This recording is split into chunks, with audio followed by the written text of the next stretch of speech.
Hi అండి, welcome to Jyothish kitchen.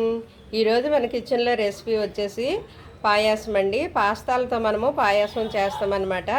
ఎప్పుడు చేసినట్టుగా కాకుండా కొంచెం డిఫరెంట్గా, ఇంకొంచెం టేస్టీగా, అది మనకు ఇంట్లో అవైలబిలిటీ ఉన్న ఇంగ్రీడియంట్స్, చాలా తక్కువ ఇంగ్రీడియంట్స్ అండి. అది మనకి ఇంట్లో అందుబాటులో ఉన్న వాటితోనే కొంచెం టేస్టీగా, ఈజీగా, డిఫరెంట్గా పాస్తా పాయాసం ఏ విధంగా చేయాలనేది ఇప్పుడు తయారీ విధానం చూసేద్దాం.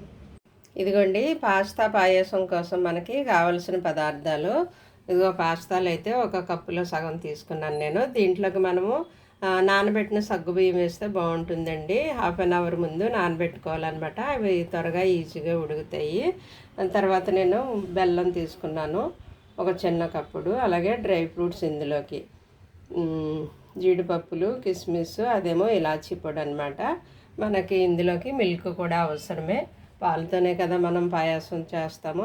ఇప్పుడు ముందుగా మనం పాస్తాలు ఉడకబెట్టాలండి. పాస్తాలు ఉడకబెట్టి ఆ వాటర్ తీసేయాలన్నమాట. ఇప్పుడు పాస్తాలు మనం బాయిల్ చేద్దాం. ఇదిగోండి, పాస్తాలు బాయిల్ చేయడానికి మనం స్టవ్ ఆన్ చేసి వాటర్ పెట్టుకుందామండి. ముందుగా వాటర్లో ఏమీ వేయొద్దు, ఎందుకంటే మనం చేసేది స్వీట్ ఐటమ్ కదా, సాల్ట్ అది వేయకూడదు. వాటర్ బాయిల్ అయిన తర్వాత పాస్తాలు ఇందులోకి వేసి మనం ఉడకబెడదామండి. అవి ఉడికిన తర్వాత ఈ లోపల మనం ఉడికే లోపల పాలు వేడి చేసుకుందామండి. నేను అటువైపు పొయ్యి మీద పాలు వేడి చేస్తాను, నేను అటువైపు పొయ్యి మీద. ఓకే, లోపల పాలు కూడా మనకి వేడెక్కితే పని త్వరగా ఈజీగా అయిపోతుంది కదండి. అందువల్ల ఒక పక్కనే నేను డ్రై ఫ్రూట్స్ కూడా వేపేసుకుంటాను. తొందరగా మనకి పని ఈజీగా అవుతుంది.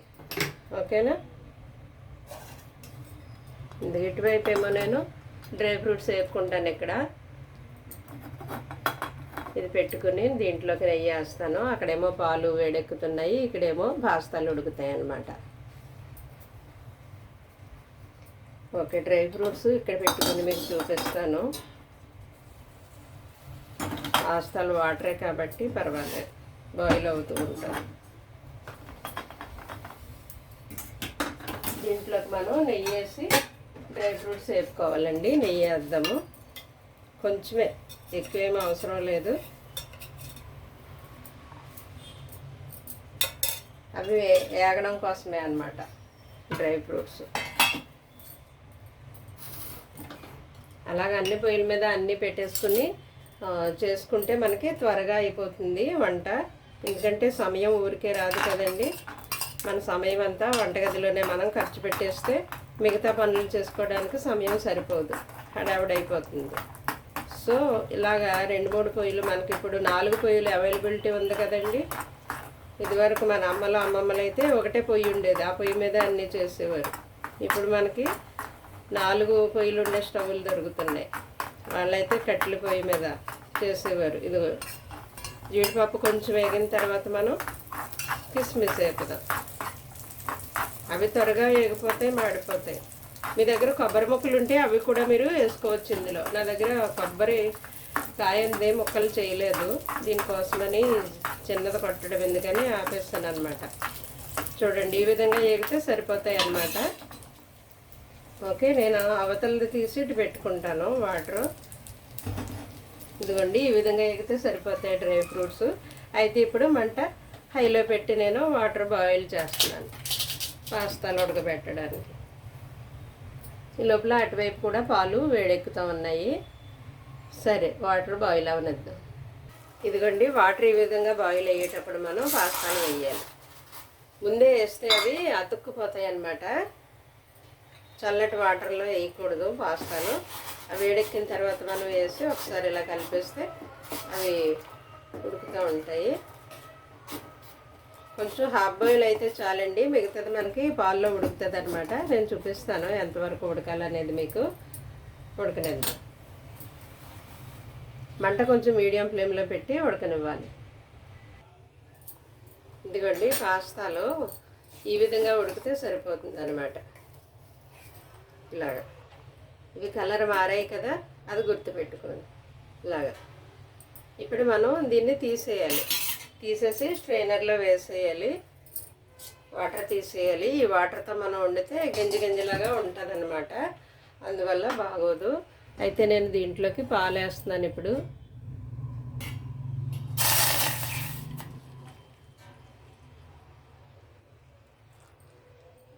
కొంచెం వేడెక్కాయి, ఇంకొంచెం పాలు మరిగితే ఈ లోపల మనము స్ట్రెయినర్లోకి వేసిన దాన్ని తీసి పాస్తాలు ఇందులోకి వేద్దాము. అయితే ఈ లోపల మనము ముందుగా ఇవి వేద్దామండి. సగ్గుబియ్యము పాలల్లో ఉడుకుతాయి అన్నమాట. ఇప్పుడు ఆల్రెడీ నానబెట్టాం కాబట్టి త్వరగా ఉడికిపోతాయి. ఆ వాటర్ లేకుండా సగ్గుబియ్యం నేను వాటిలోకి వేసాను అనమాట. కొంచెం ఉడికాకి లోపల పాస్తాలు వేద్దాం. ఇదిగో చూడండి, ఇవి తెల్లగా పైకి తేలే చూసారా సగ్గుబియ్యం. ఎందుకంటే మనం నానబెట్టి ఉంచాం కదా, నానబెట్టడం వల్ల అవి త్వరగా ఉడికిపోతాయి అన్నమాట. సో అవి ఉడికిపోతున్నాయి. లోపల మనం పాస్తాలు కూడా ఇందులో వేసేద్దాం. రెండు కలిపి పాలల్లో ఉడుకుతాయి. ఇలా స్ట్రెయినర్లోకి వేసేసుకున్న పాస్తాలను మనం ఇందులోకి వేసేద్దాం.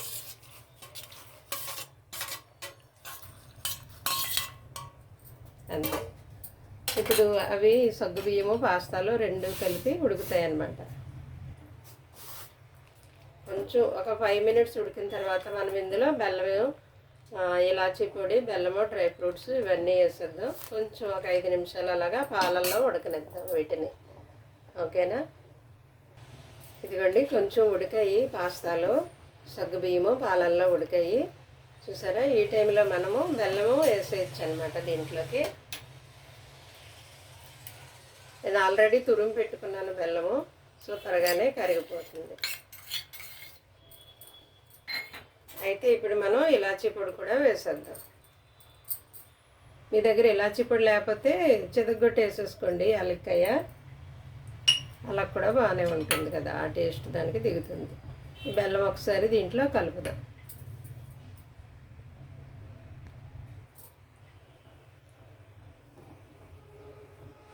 ఇలాగా బెల్లం ఒకసారి కలిపిన తర్వాత ఒక 2 మినిట్స్ ఉడికితే చాలండి, ఆపేయచ్చు. ఎందుకంటే చల్లారి కొలిది చిక్కగా అవుతుంది కదా పాయాసం.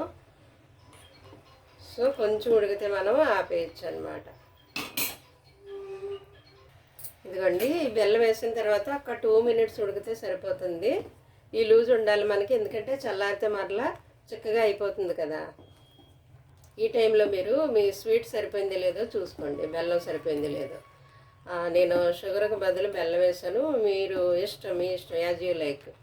అంటే బెల్లం ఇష్టపడిన వారు షుగర్ వేసుకోవచ్చు. అంటే కొంచెం షుగర్ కంటే బెల్లం బెటర్ కదా అని నేను బెల్లం వాడతాను. మరి మీ ఇష్టము. ఓకే. అయితే ఇప్పుడు అయిపోయింది. ఆపేసే ముందు మనం కొద్దిగా డ్రై ఫ్రూట్స్ ఇందులో వేద్దాం. కొంచెమేమో పైన గార్నిష్ ఉంచుకుందాం, సరేనా? కొంచెమేమో దీంట్లో కలుపుదాం. పైన కొద్దిగా గార్నిష్ కోసం ఉంచుకుంటే బాగుంటుంది కదా చూడడానికి. వెంటనే వేగిరపడి వస్తారు తినడానికి. మనం ఇదివరకు సగ్గుబియ్యం పాయాసం చేసాము, సేమియా పాయాసం చేసాము, కొబ్బరి పాయాసం చేసాము, మామూలుగా పరమాన్నం చేసాము. ఇదేమో పాస్తా పాయాసం. ఇప్పుడు చూసారా, పాయాసాల్లోనే ఎన్ని రకాలు ఉన్నాయో మనకి. ఇంకా చేసుకుంటూ వెళ్తే ఇంకా వస్తాయి. ఓకే. ఈ టైంలో మనం అయిపోయిందండి, ఆపేసి మనం ప్లేట్లో పెట్టేసుకోవచ్చు. తినడానికి బౌల్స్లో వేసేసుకుందాం. ఇదిగోండి, ఫైనల్గా వేడివేడిగా మన పాస్తా పాయాసం రెడీ అయిపోయింది. చాలా తక్కువ ఇంగ్రీడియంట్స్ కదండి, చాలా సింపుల్గా మనం చేసేసుకోవచ్చు. అంటే ఎప్పుడు రొటీన్ ఫుడ్ తిన్నామనే బాధ లేకుండా కొంచెం వెరైటీగా, కొంచెం టేస్టీగా మనకున్న వాటితోనే, మనకి ఇంట్లో అవైలబిలిటీ ఉన్న ఇంగ్రీడియంట్స్తో కొంచెం వెరైటీగా చేసుకోవచ్చు. అలాగే టేస్టీగా కూడా, చాలా సింపుల్గా కూడా బాగుంది కదండి. ఓకే అండి, మరిన్ని వంటకాలు మనం హెల్తీగా ఈజీగా ప్రిపేర్ చేసుకునేలాగా మరి జ్యోతిష్ కిచెన్ చూస్తూ ఉండండి. అలాగే మీ ఫ్రెండ్స్కి మీరు షేర్ చేస్తూ ఉండండి, లైక్ చేస్తూ ఉండండి, కామెంట్ పెడుతూ ఉండండి. Thank you.